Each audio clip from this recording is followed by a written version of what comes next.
Hello, welcome to Recap Rhapsody. Today, I'd like show you an action thriller movie, Edge of Darkness, 2010. The movie follows Detective Thomas Craven starts investigating the death of his daughter, and he uncovers her secret life.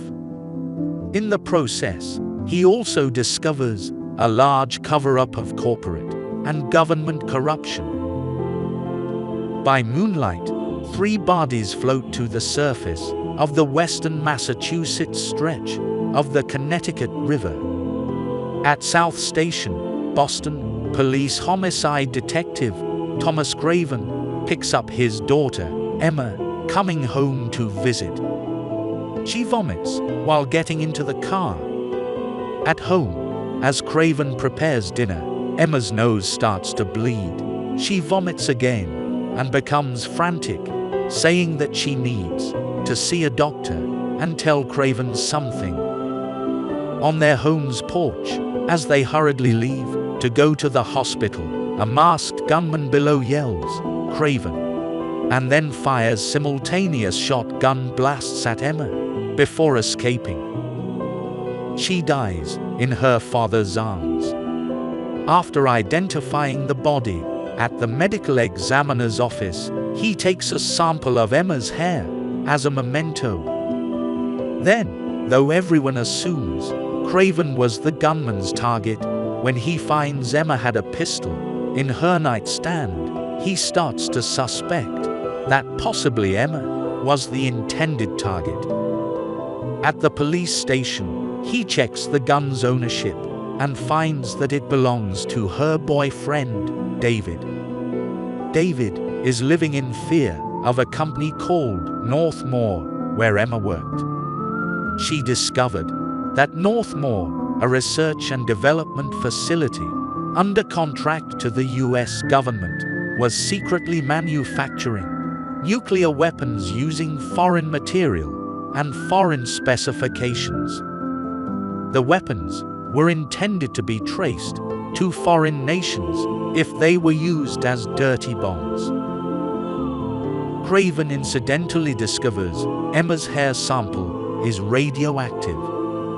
It is later shown that following the failed break-in at Northmore by the activists seen dead at the opening, Emma was poisoned with thallium through a bottle of organic milk. Burning her clothing in his backyard, Craven encounters Jed Berg, a British consultant tasked with preventing the disclosure of Emma's information, dealing with Craven however he sees fit.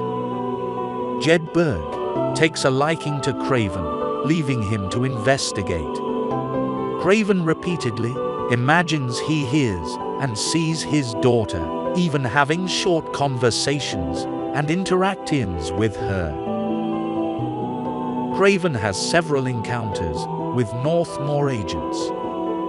He eventually discovers through one of Emma's friends, an activist, who is nearly killed by another of Northmore's agents, that Jack Bennett, head of Northmore, ordered the murder of Craven's daughter, as well as the activists Emma was working with to steal evidence of the illegal nuclear weapons.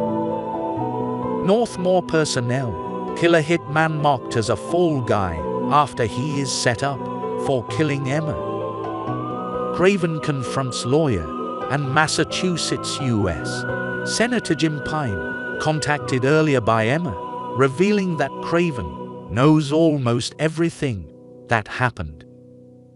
After examining his fridge with a Geiger counter, Craven discovers that his milk has been contaminated, most likely with the poison used on his daughter. His fellow detective and friend, Bill, comes to Craven's home while the Northmore agents break into the house. Craven realizes that Bill set him up. The agents taser and kidnap Craven. He wakes up handcuffed to a gurney in the Northmore facility, but manages to escape. His health deteriorating rapidly from the poison, Craven goes to Bennett's house.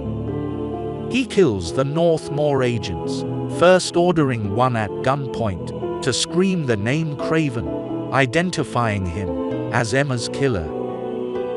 Craven is then shot by Bennett, but Craven also wounds Bennett with a shot, then manages to force some of the radioactive milk down Bennett's throat. A gagging Bennett frantically runs to his kitchen cabinet to get pills to counteract the radioactivity, but Craven drags himself to the kitchen and fatally shoots Bennett. Craven is hospitalized for the gunshot wounds and radiation poisoning. Jed Berg, suffering from an unrelated terminal illness, meets with the senator and two political advisors who had hired him to handle Craven. They want to spin the Northmore incident in a positive light. Jed Berg suggests an assassination attempt on the senator could be an angle to drive Bennett's death out of the headlines. They are pleased with this idea until Jed Berg abruptly pulls out a gun and shoots both advisors and the senator dead. A young Massachusetts State Police officer nervously enters the senator's home. Jed Berg points his gun at the officer but asks if he has a family and kids. When the officer says yes, Jed Berg lowers his gun to face an honorable death. He is immediately shot dead by the officer. As Craven lies dying in the hospital, a young reporter for the local Fox TV station WFXD, who spoke to Craven a few nights earlier at his home, opens a letter from him with DVDs recorded by Emma, revealing the conspiracy with Craven's good luck wishes, ensuring Northmore's end. As Craven dies, Emma, in spirit form, comforts him. The father and daughter are shown leaving the hospital together, walking down the corridor and toward a bright, white light. Video is ending here. Thanks for watching.